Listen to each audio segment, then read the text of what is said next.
হ্যাঁ, টেক সমাধানে আপনাকে স্বাগত। কৃষক বন্ধু, আগে আপনারা স্ট্যাটাস চেক করার জন্য West Bengal government .in farmer এই অপশানে আপনাদের ক্লিক করতে হতো। ঠিক আছে, তো আগে এইভাবে চেক করা হতো কৃষক বন্ধুর স্ট্যাটাস।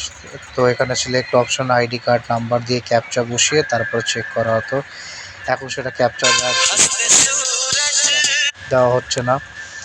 তো এখন আপনাদের সিলেক্ট অপশানে আপনারা ক্লিক করে আইডি নাম্বারটা বসালে তারপরে ক্যাপচাটা বসাবে, তারপরেই আপনার চেক করতে হয়। এখন বর্তমানে আপনারা এইভাবে চেক করতে পারবেন না। তো এখন নতুন এক পদ্ধতি আমি দেখাবো, যেখান থেকে আপনারা কৃষক বন্ধু স্ট্যাটাস চেক করবেন। তো গুগলে এসে সর্বপ্রথমে সার্চ বারে paddy.government.in এই অপশানে আপনারা লিঙ্কটা ক্লিক করবেন। ঠিক আছে, ওয়েবসাইটটা। তো এই ওয়েবসাইটটা আপনারা ক্লিক করার পর এরকম একটা অপশন খুলবে। খুলে যাওয়ার পরে তারপরে দেখবেন এখানে দেখুন বাঁ দিকে একটা ফার্মার সার্ভিস বলে একটা অপশন আছে, আর ডান দিকে লগ ইন অ্যাস বলে আছে। ঠিক আছে, দেখুন এটা হচ্ছে government of West Bengal department food supply only paddy recruitment system. ঠিক আছে, চ্যানেলটা ভালো লাগলে লাইক এবং শেয়ার করে দেবেন। তো এই জায়গাটায় আপনি সবাই স্ক্রল ডাউন করে নিচে আসবেন। নিচে এসে বাঁ দিকে দেখবেন ফার্মার সার্ভিস। এই ফার্মার সার্ভিস আর লগ ইন অ্যাস, এই ফার্মার সার্ভিসের সবথেকে নিচে দেখুন 2 নম্বরে রয়েছে ফার্মার সেলফ রেজিস্ট্রেশন। ঠিক আছে, এখানে তো এতগুলো রয়েছে লোকেট ইওর পারচেস সেটার, আপনারা এখানে ফার্মার সেলফ রেজিস্ট্রেশন এই অপশানে ক্লিক করবেন। এই অপশানে ক্লিক করার পরে তারপরে দেখুন এরকম একটা ইন্টারফেস খুলবে। এই হয়ে গেল আপনার খুললো। তো একটু আপনারা স্ক্রল ডাউন করে নিচে আসবেন। নিচে আসার পরে এখানে আধার কার্ডের নাম্বারটা চাইছে।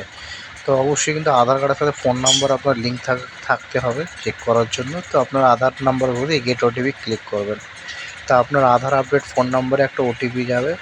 সেই ওটিপিটা আপনারা এখানে ইন্টার ওটিপিতে পুট করে ভ্যালিড ওটিপিতে ক্লিক করবেন। দেখুন আধার ওটিপি এসে গেছে। ঠিক আছে, 10 মিনিট টাইম রয়েছে। আপনার আধার ওটিপিটার করে ওটিপি সেন্ড সাকসেসফুলি হয়ে গেছে। ভ্যালিড ওটিপিতে আপনারা ক্লিক করবেন। তা ভ্যালিড ওটিপিতে ক্লিক করার পরে তারপরে এখানে ভ্যালিড ওটিপিতে ক্লিক করার পরে আমরা একটু দেখুন আমাদের আধার ভেরিফিকেশান করতে বলছে, কমপ্লিট করতে বলছে। ঠিক আছে, এখানে আপনার নাম্বারটা দিয়ে দিল আধারে, তারপরে এখানে ছবিটা দিয়ে দিল। ঠিক আছে, তারপরে এখানে ওকে বাটনে ক্লিক করতে বলছে। ঠিক আছে, তো এখানে আবার নিচে বলছে আর ইউ রেজিস্টার ইন কৃষক বন্ধু, আপনি রেজিস্টার করা রয়েছে কিনা ইয়েস অথবা নোতে ক্লিক করবেন।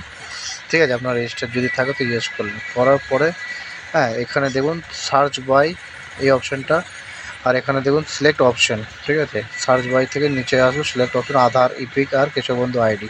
এই তিনটে দিয়ে আপনি কৃষক বন্ধুর স্ট্যাটাসটা চেক করতে পারবেন কতদূর কী হয়েছে না হয়েছে। তো আমি প্রথমে আধার কার্ডের নাম্বারটা এখানে আমি চুজ করে নেবো। তো আধারের নাম্বারটা চুজ করার পরে আমার আধার কার্ডে ভ্যালিডেট করব। তারপরে দেখুন এটা আধার নাম্বারটা বসিয়ে দেওয়ার পরে এখানে ভ্যালিড করলাম। ভ্যালিড করে দেওয়ার পরে তারপরে দেখুন অটোমেটিক একটা জিনিস খুলবে, একটু ওয়েট করুন। তা ভ্যালিড করে দেওয়ার পরে আমি আধারে এন্টার করে দিলাম। ভ্যালিড করে দেওয়া এখানে দেখাচ্ছে স্ট্যাটাস যেটা ফাউন্ড ইন কৃষক বন্ধু। ঠিক আছে, আপনার এটা ভেরিফিকেশন হয়ে গেছে, এটা দেখাচ্ছে। ঠিক আছে, অন্যদের ক্ষেত্রে অন্য অন্য স্ট্যাটাস থাকবে। তাই এইভাবে আপনারা কৃষক বন্ধুর স্ট্যাটাসটা চেক করতে পারবেন। ঠিক আছে, কৃষক বন্ধুর আইডি, আধার কার্ড আর ইপিক নাম্বার দিয়ে।